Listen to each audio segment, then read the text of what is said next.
Renal failure. हमारा आज का जो टॉपिक है वो किडनी फेलियर के बारे में होगा, जिसको रेनल फेलियर भी कहा जाता है। रेनल फेलियर में बेसिकली होता ये है कि किडनीज़ अपना काम करना छोड़ देती हैं, और जैसा कि हम जानते हैं कि नेफ्रॉन जो है वो किडनी का फंक्शनल यूनिट है। तो बेसिकली जो नेफ्रॉन है वो अपना काम करना छोड़ देता है। नेफ्रॉन की जो वर्किंग एबिलिटी होती है वो कम हो जाती है, जिसकी वजह से किडनीज़ जो हैं वो ब्लड को फिल्टर नहीं कर पाती हैं, और इसी सिचुएशन को हम रेनल फेलियर कहते हैं। ऐसा क्यों हो जाता है? ऐसा बहुत सारे फैक्टर्स की वजह से हो सकता है, जैसा कि कोई भी पैथोलॉजिकल फैक्टर हो सकता है, यानी कि किसी डिजीज़ के रिज़ल्ट में, या फिर किसी केमिकल फैक्टर के रिज़ल्ट में नेफ्रॉन जो हैं वो प्रोग्रेसिवली आहिस्ता आहिस्ता डिस्ट्रॉय हो जाते हैं। और इनका कौन सा पार्ट डिस्ट्रॉय होता है? ख़ास तौर पे इनका जो ग्लोमेरुलर पार्ट है वो डिस्ट्रॉय हो जाता है। इसके रिज़ल्ट में क्या होता है? इसके रिज़ल्ट में यूरिया और जो दूसरे नाइट्रोजनस वेस्ट होते हैं उनका लेवल प्लाज्मा के अंदर इंक्रीज़ कर जाता है। और प्लाज्मा में ख़ास तौर पे यूरिया का लेवल इंक्रीज़ करने से कौन कौन सी कॉम्प्लिकेशंस हो सकती हैं कि ब्लड प्रेशर जो है वो शूट कर जाता है, वो इंक्रीज़ हो जाता है, और इसके अलावा एनीमिया हो जाता है।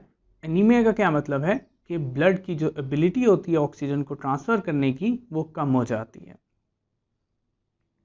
रेनल फेलियर को बेसिकली हम दो हिस्सों में कैटेगराइज कर सकते हैं। ये या तो एक्यूट हो सकता है या फिर क्रोनिक हो सकता है। अगर एक्यूट रेनल फेलियर की बात की जाए तो इसमें कौन कौन से सिम्टम्स जो हैं वो इन्वॉल्व होते हैं?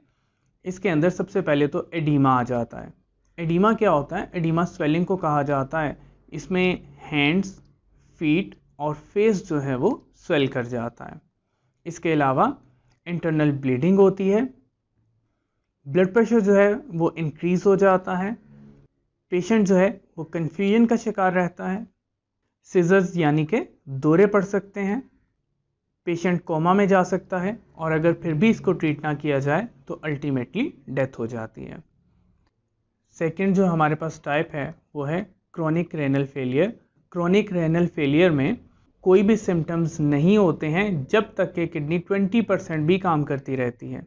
यानी कि किडनी अगर जो है वो 20% तक भी काम कर रही है तो भी किसी किस्म के कोई सिम्टम्स जो हैं वो शो नहीं होते हैं।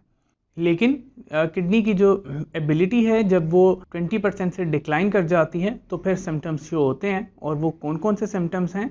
ब्लड टेस्ट जो हैं वो एबनॉर्मल शो होते हैं। बॉडी का जो वेट है वो रिड्यूस हो जाता है। बीपी शूट कर जाता है।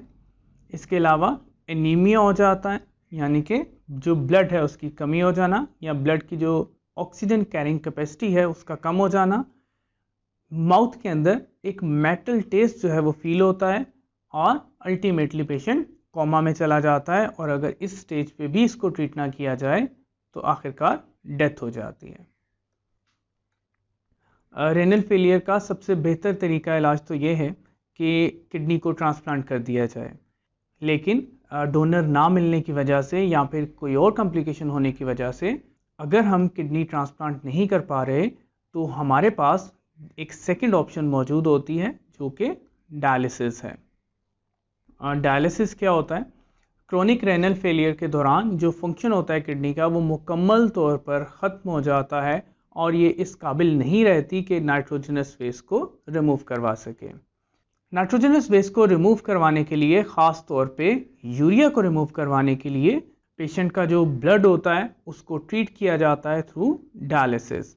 डायलिसिस करते हुए उसके ब्लड से यूरिया को रिमूव किया जाता है, और दूसरे नाइट्रोजनस वेस्ट भी रिमूव कर दिए जाते हैं, जैसा कि यहाँ डायग्राम में देखा जा सकता है।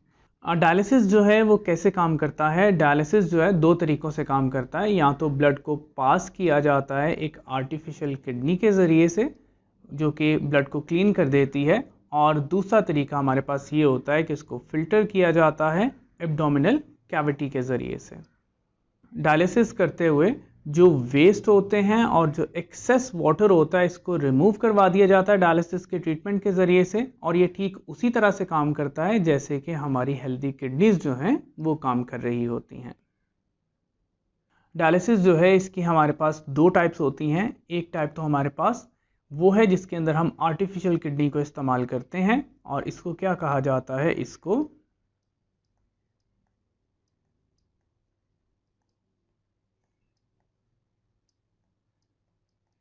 हीमोडायलिसिस का नाम दिया जाता है। जबकि जो दूसरा तरीका है जिसमें हम एब्डोमिनल कैविटी को यूज़ करते हैं, इसको हम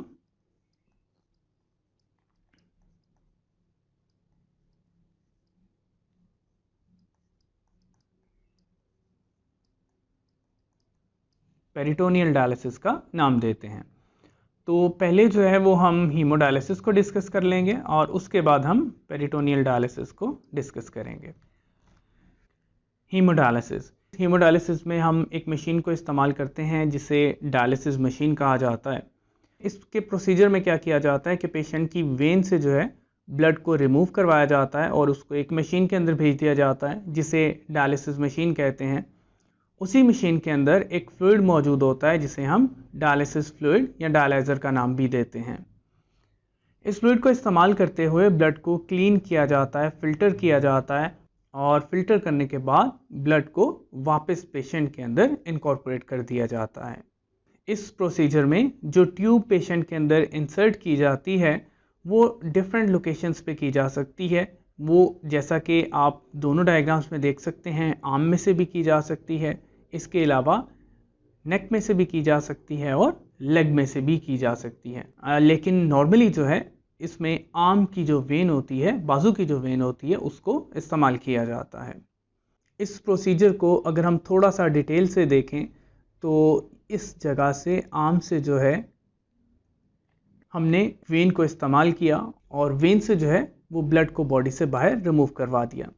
उसके बाद मशीन के अंदर क्या प्रोसीजर हो रहा होता है कि सबसे पहले हमारे पास एक ब्लड पंप मौजूद होता है जो कि ब्लड को थोड़ा सा प्रेशर देता है ताकि वो अच्छे तरीके से मशीन के अंदर से पास कर सके। जबकि दूसरी साइड पे हेपारिन इन्फ्यूजन पंप मौजूद होता है जो थोड़ा सा हेपारिन ब्लड के साथ मिक्स करते हैं ताकि ब्लड की क्लॉटिंग जो है वो ना हो सके, और यहाँ से फिर ब्लड को मशीन के उस मेन सेक्शन में भेज दिया जाता है जहाँ पर ब्लड ने फिल्टर होना है। अगर हम इस सेक्शन को देखें तो इसके अंदर सबसे पहले तो डायलाइजिंग सॉल्यूशन मौजूद होता है जिसकी मदद से ब्लड को फिल्टर किया जाता है, और यहाँ पे ब्लड जो है वो एक मेम्ब्रेन के अंदर होता है जिसको हम सेलोफेन मेम्ब्रेन का नाम देते हैं। इस मेम्ब्रेन में से ब्लड सेल्स और जो लार्ज प्रोटीन्स होती हैं वो पास नहीं कर सकती हैं, जबकि जो वेस्ट मटेरियल्स होते हैं वो आसानी से पास करते हुए डायलिसिस फ्लूइड के अंदर आ जाते हैं। अगर आप इस चैम्बर को देखें तो इस चैम्बर में एक तरफ से जो है वो हम ब्लड को इनकॉर्पोरेट कर रहे हैं, जबकि दूसरी साइड से हम लोग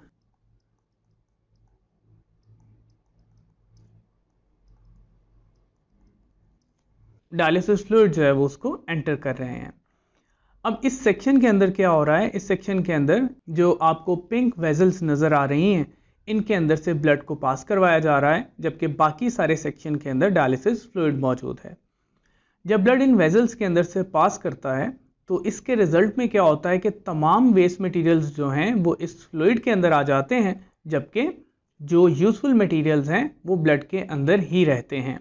जब डायलिसिस फ्लूइड के अंदर वेस्ट मटेरियल्स ज़्यादा हो जाते हैं तो ये पास करता हुआ इस चैम्बर से बाहर आ जाता है, और यूज डायलिसिस जो हमारे पास फ्लूइड होता है इसको हम अलग चैम्बर के अंदर इकट्ठा कर लेते हैं।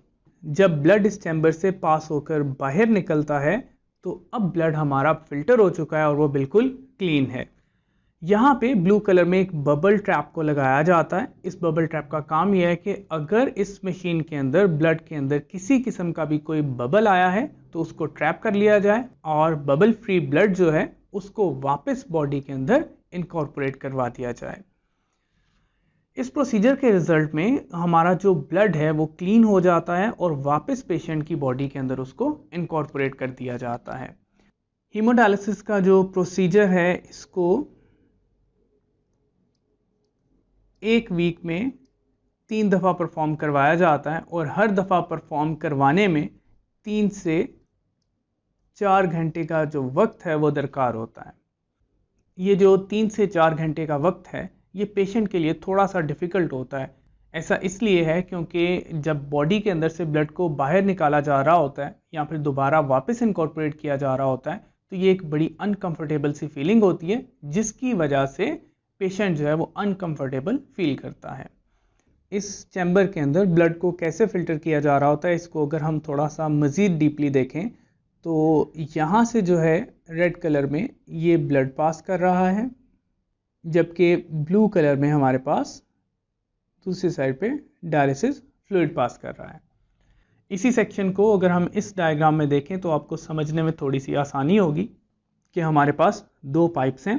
एक पाइपलाइन के अंदर से ब्लड को पास करवाया जा रहा है, जबकि दूसरी पाइपलाइन में से डायलिसिस फ्लूइड जो है वो मूव कर रहा है।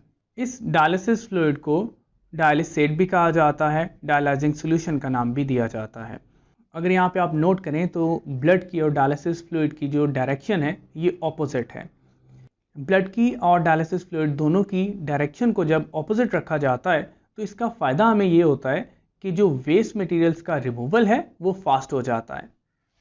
जब भी ब्लड जो है वो पास करता है तो यहाँ पे अगर आप देखें तो जो हमारे पास ड्रॉपलेट्स हैं इनकी फॉर्म में वेस्ट मटेरियल को शो किया गया है।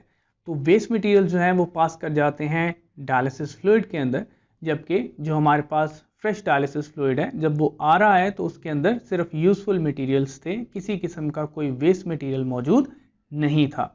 और जब वो बाहर की तरफ जा रहा है तो उसके अंदर बहुत सारे वेस्ट मटेरियल्स मौजूद हैं। इसी तरह से जब ब्लड आ रहा है तो उसके अंदर यूज़फुल और वेस्ट मटेरियल दोनों मौजूद हैं। यहाँ से वेस्ट मटेरियल्स को डायलिसिस फ्लूइड के अंदर भेज दिया गया है, जबकि जो यूज़फुल मटेरियल्स हैं वो बाकी बच जाते हैं और ब्लड फिल्टर होने के बाद यहाँ से बाहर भेज दिया जाता है। यूज़फुल मटेरियल्स जो हैं वो ब्लड से डायलिसिस फ्लूइड में इसलिए नहीं जाते हैं क्योंकि जो हमारे पास डायलिसिस फ्लूइड की कंपोजिशन है उसके अंदर हमने यूज़फुल मटेरियल्स को उन्हीं क्वांटिटीज़ में रखा होता है जिस क्वांटिटी के अंदर वो नॉर्मली ब्लड के अंदर मौजूद होते हैं, जबकि डायलिसिस फ्लूइड के अंदर वेस्ट मटेरियल्स जो हैं वो बिल्कुल भी नहीं होते हैं। अब क्योंकि वेस्ट मटेरियल्स की क्वांटिटी ब्लड के अंदर ज़्यादा थी और डायलिसिस फ्लूइड के अंदर बिल्कुल भी नहीं थी, तो वेस्ट मटेरियल्स ब्लड से पास होके कहाँ पे आ जाते हैं, डायलिसिस फ्लूइड में आ जाते हैं, जबकि यूज़फुल मटेरियल्स की कंपोजिशन ऑलमोस्ट डायलिसिस फ्लूइड और ब्लड में एक जैसी होती है, जिसकी वजह से ब्लड से यूज़फुल मटेरियल्स जो हैं वो डायलिसिस फ्लूइड में नहीं जा पाते हैं। तो इस तरह से यहाँ पे काउंटर करंट मैकेनिज्म को इस्तेमाल किया जाता है और तमाम वेस्ट मटेरियल्स मेम्ब्रेन के ज़रिए से पास करवाते हुए डायलिसिस फ्लूइड के अंदर भेज दिए जाते हैं।